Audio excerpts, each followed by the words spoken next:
Jamal, just 9 years old, grips the worn handle of a mop and scrubs the gleaming marble floors with a focused, almost desperate determination. The country club around him is pristine, spotless, every corner gleaming with wealth. But it is not his world. He is here only because his mother, a hard-working woman, cleans this place every day. The air smells of expensive perfumes and polished wood, while Jamal breathes in the scent of stale bleach and sweat. His hands are rough, the skin cracked from years of hard labor, and yet he scrubs as if he can erase every trace of poverty from his life with each stroke of the mop. The world outside these walls, the world that people like him are supposed to live in, is one of cramped apartments, peeling paint, and constant struggle. His mother's pay is never enough, and though she works tirelessly, it never seems to make a difference. Jamal can only dream of what it must be like to live in a world where luxury is a given, not a fantasy. From across the hall, the sounds of laughter and splashing echo from the massive pool. The rich kids, all carefree, bask in their privilege while Jamal can only watch from a distance. Blake Harrington, the arrogant son of billionaire Richard Harrington, leads the group. At just 10 years old, Blake is everything Jamal is not: rich, confident, with a future already laid out before him, one filled with power and opportunity. Blake's laughter rings out again, and Jamal's grip tightens on the mop. He watches as Blake jumps into the pool, his perfect hair glistening, his face gleaming with joy. Blake is the golden child, heir to a multi-billion-dollar empire, living a life Jamal can only imagine. To Blake, Jamal is invisible, just another boy cleaning up after the rich, a faceless worker who doesn't matter. To Blake and his friends, Jamal is part of the background, the invisible labor that makes their world run smoothly, but is never acknowledged. Jamal knows this. He feels it in the pit of his stomach, the constant reminder that he will never belong here. His mother may scrub these floors and clean the restrooms, but they will never be allowed to sit at the poolside. They will never be invited to the parties. They will never belong. And in his heart, Jamal knows that this world of endless wealth, luxury, and privilege, is not his world. It belongs to people like Blake, people who are born into it, people who don't even have to try. Jamal's dreams are simple. He dreams of swimming in that pool, of diving in without fear, without the nagging feeling that he doesn't belong.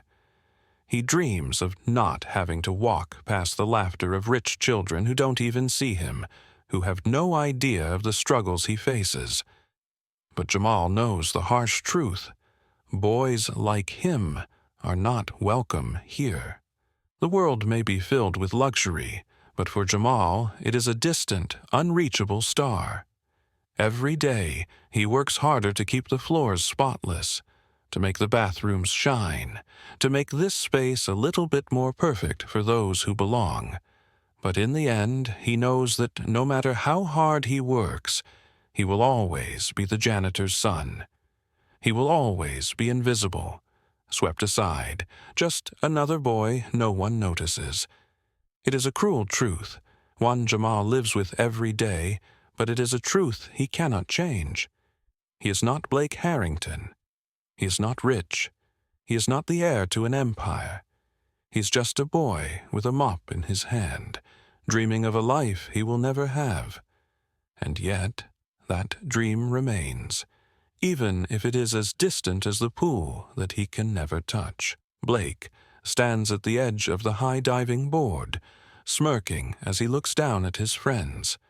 The pool, a glittering expanse of crystal-clear water, reflects the bright summer sun, and the laughter of his friends echoes in the air. He throws his arms out wide, his confidence unmistakable. "Watch this," Blake boasts, grinning ear to ear before he leaps from the edge. For a moment, everything is perfect. His body cuts through the air, his friends' cheers rising behind him. But the instant he hits the water, something shifts. His body doesn't glide gracefully into the pool as it should. Instead, his arms flail helplessly, his face contorts in panic, and his eyes widen with terror. The boy, who was so sure of himself, so confident in his ability to do whatever he wanted, is drowning. His movements become frantic, yet his arms no longer have the strength to push him to the surface. Blake's mouth opens wide as he gasps for air, but no air comes. The laughter from his friends fades into the background, replaced by the frantic sound of water splashing as Blake struggles, sinking deeper into the pool with every passing second. His arms stop flailing, his legs lose their strength. Blake Harrington, heir to a billion-dollar empire, is drowning. Across the pool, Jamal is scrubbing the floor near the edge, his mop moving in rhythmic strokes. He's seen it all before: the laughter, the privilege, the endless teasing. He has been a silent observer of Blake's world, a world that will never be his. But today, something is different. Jamal's heart pounds in his chest as the sound of Blake's splashing and struggling reaches his ears. His eyes flicker to the water, and for a moment, everything freezes. Blake is still sinking, his face twisted in fear, his body helpless. The lifeguard is distracted, talking to a group of girls on the other side of the pool. The other kids are laughing, oblivious to the danger unfolding right in front of them. No one notices Blake's struggle. No one seems to care. Jamal could pretend not to see it. After all, Blake has mocked him before. He has been cruel, dismissing him as nothing more than the janitor's son, a boy who doesn't belong. Blake had made it clear with every sneer, every dismissive word, that Jamal was beneath him. "Stay in your lane, janitor boy," Blake had said to him just yesterday, his voice dripping with arrogance. Jamal could walk away, turn his back and ignore the boy who had so often made him feel invisible, inferior. He could let Blake drown, just as Blake had let him drown in his own bitterness and shame for years. It would be so easy, so simple. A single step back and the problem would be gone. But Jamal does not move away. His feet remain planted on the floor as he watches Blake struggle. The anger and hurt, the years of being belittled, all of it feels insignificant now. The choice is clear. Jamal's mind races, his heart pounding louder in his chest. The boy, who had once made him feel small, who had mocked his very existence, was now desperate. Jamal sees Blake sinking faster, his eyes wide with terror, gasping for help that no one is offering. Without thinking, Jamal pushes the mop aside. His muscles tense as his feet move, propelling him towards the pool. The decision has been made. Despite everything, despite how Blake has treated him, Jamal jumps into the water. The coldness of the pool wraps around him, but he ignores it. He swims as fast as he can, the panic in Blake's face spurring him on. The water pulls at him, heavy and thick, but Jamal fights against it, pushing through the fear. Would Jamal save someone who treated him badly? He did. And in doing so, he proved that kindness is stronger than any insult, any sneer, any mockery. Jamal's heart races as he reaches Blake, grabbing the boy's arms and pulling him towards the surface. Blake is limp, his body unresponsive, dead weight in Jamal's hands. Every second feels like an eternity as Jamal fights against the resistance of the water, his muscles screaming in protest. His lungs burn, each breath a struggle against the pressure building in his chest. His hands grip Blake tighter, pulling with all the strength he has left. The world around him is muffled, the water threatening to pull him under, but Jamal focuses on one thing: getting Blake to safety. His body aches, but the urgency of the moment fuels him. He kicks hard, pushing himself upward with all his remaining energy. The surface of the water feels impossibly far, but he refuses to stop. Every stroke is one more step toward saving the boy who had once made him feel so small, so invisible. Finally, after what feels like a lifetime, they break through the surface. The air hits Jamal's face in a rush, sharp and cold, but it's the sound of Blake coughing that truly cuts through the fog of exhaustion. Blake gasps for air, his chest heaving as he sputters and coughs violently. Jamal pulls him the rest of the way to the pool's edge, struggling to keep himself afloat. His limbs are heavy, his body on the brink of collapse, but Blake is alive. The boy who had been drowning, whose life had been slipping away, is now breathing, coughing, and fighting for air. He's safe. Jamal drags Blake up onto the concrete, his fingers trembling as he helps the boy onto solid ground. The lifeguard rushes over, pulling Blake away from Jamal's grasp, and within moments, Blake is out of the water, his breathing beginning to even out. The situation has been resolved, and yet Jamal stands there, soaked to the bone, his body trembling with adrenaline and exhaustion. He waits, his eyes searching the crowd for recognition, for acknowledgement of what he has just done. Surely there will be applause, or at least a word of gratitude. Surely someone will see that Jamal saved the life of the heir to $1 billion fortune. But instead, as Jamal stands there, his chest heaving with each breath, he is met with suspicion. A woman, dressed in a designer swimsuit and expensive sunglasses, steps forward, her eyes narrowing as she looks at Jamal. Her voice is cold and accusing. "What were you doing in the pool?" she sneers, her tone dripping with disdain. "Did you push him?" The words hit Jamal like a punch to the gut. His mind races as he tries to process what she is implying. He did not push Blake. He did not harm him. He had saved him, pulled him from the water, fought to keep him alive. And yet, here he stands, a black boy, drenched and shaking, beside the unconscious body of a rich white child. And this woman, this stranger, looks at him and assumes the worst.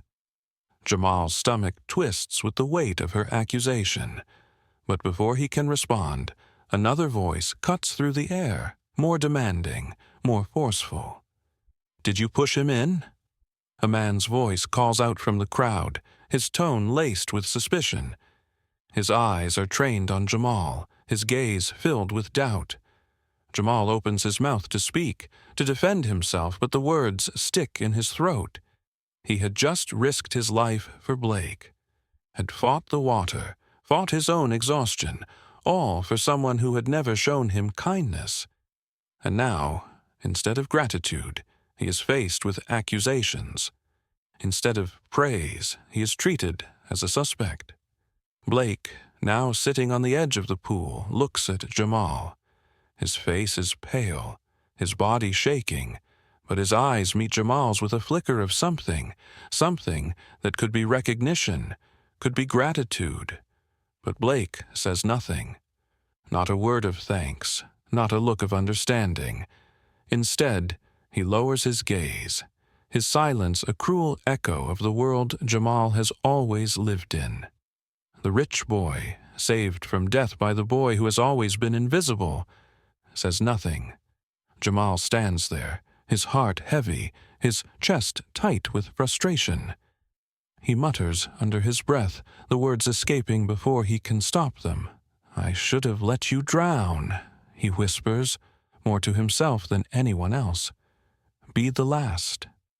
But in that moment, with the water still heavy on his skin and the weight of Blake's, It is not the first time he has felt betrayed by the world, by those who assume the worst of him, and it likely will not silence hanging in the air. Jamal wonders if he will ever be seen for what he truly is, a hero who saved a life, only to be ignored by the very people who should have known better. That evening, the sound of heavy footsteps echoes through the grand halls of the country club, and Richard Harrington storms in, his face contorted in fury. His expensive suit rustles with each stride, his anger palpable in the air. The club's atmosphere, usually calm and full of casual chatter, suddenly feels suffocating. People step aside as Richard's presence fills the room, his eyes scanning the area with laser focus. "Where's that kid? The one who was near my son?" Richard's voice booms, sharp and demanding. His anger is a tangible force rippling through the room. He doesn't wait for an answer, his gaze narrowing as he spots Jamal standing near the entrance, still soaked from the pool. Richard's eyes burn with accusation as he stomps toward him, his steps echoing like a warning. There's no confusion in his expression, only rage. Without hesitation, Richard points a trembling finger in Jamal's face. His anger is uncontrollable, but it's also directed with precision, aimed squarely at the boy who, in his eyes, is responsible for something terrible. "What did you do to my son?" Richard's voice cuts through the air, low and threatening. "Stay away from my family." Jamal's chest tightens as he stands there, the words landing like a slap. His mind races, and a mixture of disbelief and fury bubbles up inside him. He saved Blake's life. He pulled him from the pool, fought against the water, and risked everything to ensure Blake would live. And this is how he's being treated. With accusations, with hostility. It feels like a cruel joke. Before Jamal can respond, his mother steps forward, fear etched on her face. She is quiet, her eyes wide, but there is determination in her voice as she faces Richard. She knows the man in front of her is powerful, but her son has done nothing wrong. She has raised him with love and integrity, and that alone is worth defending. "Sir," she says, her voice trembling but firm, "my son saved him." Richard scoffs, an arrogant sneer twisting his features as he looks down at her, dismissing her words as if they were meaningless. His eyes flash with disbelief. "You expect me to believe that?" His tone drips with disdain, as if the very idea of a boy like Jamal, someone so beneath his world, could possibly do something so noble, so brave. The thought of it is laughable to him. A man who is used to people doing his bidding, who has never known what it is like to struggle or sacrifice. Jamal's fists clench at his sides, his body tense with the urge to shout, to make Richard see the truth. He saved Blake. He pulled him from the water when no one else would. But standing in front of this man whose wealth and influence give him the power to erase the truth, Jamal feels as if his actions mean nothing. He is still invisible, still the janitor's son, still beneath notice. Richard's words cut deep, but they are nothing compared to the final insult. Richard turns, as if dismissing them entirely, preparing to walk away. He doesn't even look back, his body language signaling that he has already made up his mind, that his judgment is final. And just as he is about to leave, Richard hears a voice, small but undeniable. "Dad, it's true. He saved me." The words come from Blake.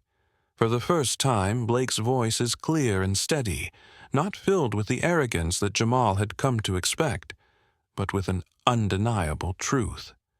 Blake, his once privileged son, looks up at his father, his eyes meeting Richard's with a mix of gratitude and clarity. Richard freezes mid-step, his entire body stiffening, as if the words have struck him like a blow. His face, once filled with fury, now looks uncertain, confused. For a brief moment, there is silence. The room falls away, and the only thing that matters is the truth that Blake has just spoken. Blake, the boy who had mocked Jamal, who had dismissed him as invisible, now acknowledges what Jamal did, what he sacrificed to save his life. Richard turns slowly, his expression unreadable, but there is no denying the shift in the air. Jamal stands tall, his heart pounding in his chest, unsure of what to expect. Blake's admission has changed everything, but whether Richard will accept it, whether he will see Jamal for who he really is, remains uncertain.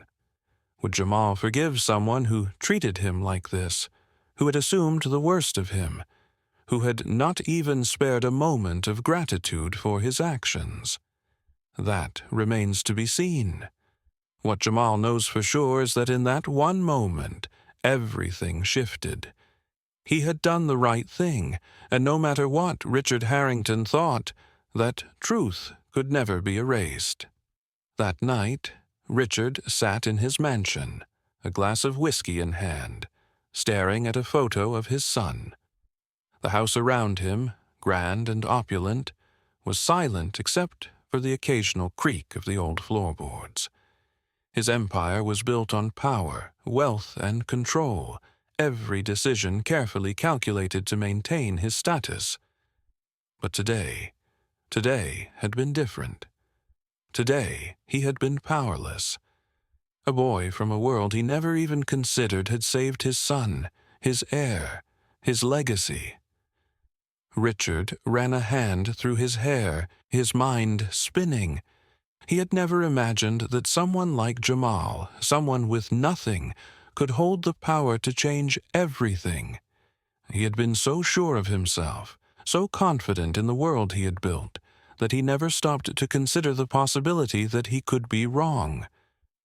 But now, as he sat in the quiet of his mansion, something inside him shifted. The guilt crept in slowly, like a dark cloud settling over his thoughts. He had treated Jamal like an intruder, a criminal, simply because of where he came from. But Jamal wasn't the one who had made a mistake. Richard had. The next morning, Richard stood outside the door of Jamal's tiny apartment. It was an area he never thought he would step foot in. The building was run down, the paint peeling, the air thick with the scent of poverty. But here he was, standing in front of it, his heart pounding with a mix of regret and determination. He had to make things right. He had to face the boy who had done what he, a man who controlled billions, had been too blind to do. Richard took a deep breath and knocked on the door. Jamal's mother gasped when she saw him. "Mr. Harrington?" she asked, her voice filled with disbelief. Richard nodded, not sure of what to say, but feeling the weight of his actions more than ever. Jamal stood behind his mother, arms crossed, his expression unreadable. He had not forgotten the way Richard had treated him the day before, the way his life-saving actions had been dismissed, questioned, and mocked. His body tensed as Richard stepped inside. The silence between them was thick, filled with the unspoken words of a past Richard had never considered. Clearing his throat, Richard spoke, his voice steady but apologetic. "I was wrong," he said, looking directly at Jamal. "You saved my son's life, and I treated you like a criminal." Jamal didn't speak, the hurt from yesterday still fresh, but Richard could see the hesitation in his eyes, the quiet fury simmering just beneath the surface. He pulled an envelope from inside his coat and handed it to Jamal. "I want to make it right," Richard added, his voice soft but earnest. Jamal hesitated, his fingers brushing the edge of the envelope before tearing it open. His breath caught in his throat as he looked down at the contents. Inside were the keys to a house. His house. No more cramped apartment. No more worrying about rent or struggling to make ends meet. There was also a scholarship to one of the best private schools in the country. And, as if that wasn't enough, there was an internship at Harrington Industries, a chance to start a future that had seemed impossible just days ago. Jamal looked up, his eyes wide with shock. "Why?" he asked, his voice barely above a whisper. "Why are you doing this?" Richard knelt to his level, his eyes meeting Jamal's with a sincerity that Jamal had never seen before. "Because my son will one day inherit my empire," Richard said, his voice firm, but with a softness that felt out of place. "And if he's half the man you are, it'll be in good hands." Jamal felt the weight of Richard's words, the truth behind them. He had never been seen as anything more than the janitor's son, invisible to the world around him. But here, in this moment, in this tiny apartment that he had called home, Jamal was seen. Not as a boy from the wrong side of the tracks, not as the invisible worker, but as someone who mattered. Someone who had changed everything. Richard stood up, looking down at Jamal with an expression that was almost unreadable. "This is your chance," he said, the weight of his words sinking in. "Your chance to have the future you deserve." Jamal stood there, holding the envelope in his hands, the keys to a new life weighing heavily in his palms. For the first time, he wasn't the boy who cleaned the floors of a rich man's country club. He wasn't the boy who had been looked down on or dismissed. He was a young man with potential, with opportunities that had never been available to him before. But as the silence stretched on, Jamal couldn't help but wonder, would he accept this? Would he forgive Richard for the way he had treated him, for the way he had assumed the worst? Or would he walk away, leaving everything behind, and continue on his own path, shaped by his own strength, not by the man who had once dismissed him? The decision was his, and in that moment, everything changed. Jamal stood on the balcony of his new home, his hands resting lightly on the railing as he stared out at the city skyline. The sprawling view was breathtaking, a sea of lights stretching endlessly before him. The air was crisp, the sounds of the city faint but constant in the distance. For the first time in his life, he felt like his future was his own.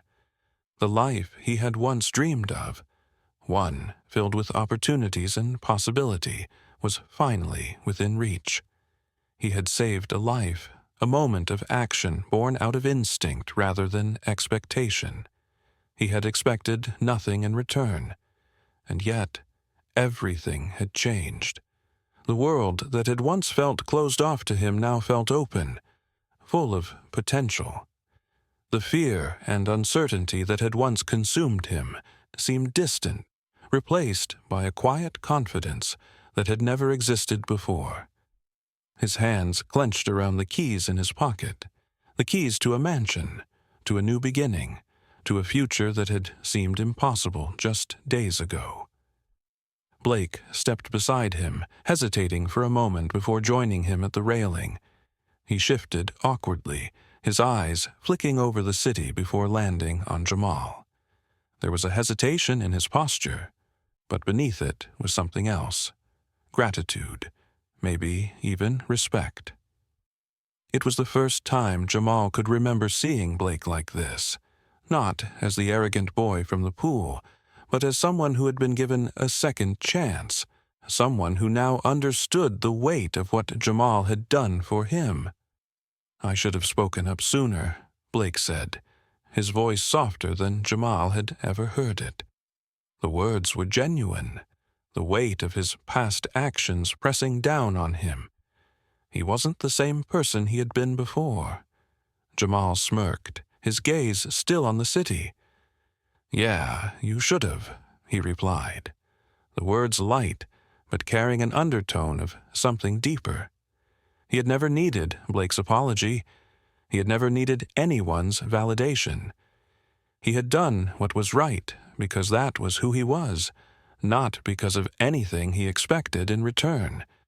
And yet, hearing Blake admit his faults, hearing him acknowledge Jamal's actions, felt like a small victory, a quiet affirmation of everything that had changed. From the doorway, Richard Harrington watched them. He stood silently, his expression unreadable, but the shift in his posture was undeniable. The man who had once dismissed Jamal as nothing more than a janitor's son, the man who had treated him with disdain, was now witnessing something he never thought possible. This boy, the one he had once overlooked, was now part of his future. Jamal's presence in this home, in this world, was no longer something Richard could ignore. Richard realized something he had never considered before, that Jamal had been right all along. His value was not determined by the wealth of his parents or the neighborhood he grew up in. Jamal had proven that his worth lay in something far deeper, in his integrity, his courage, and his ability to do what was right, no matter the cost. Richard understood, perhaps for the first time, that his empire, this empire he had spent his life building, might just be different because of Jamal. And maybe, just maybe, that difference would make all the impact in the world. Jamal's fingers tightened around the keys in his pocket, not just to a mansion, but to a future no one had ever believed he deserved.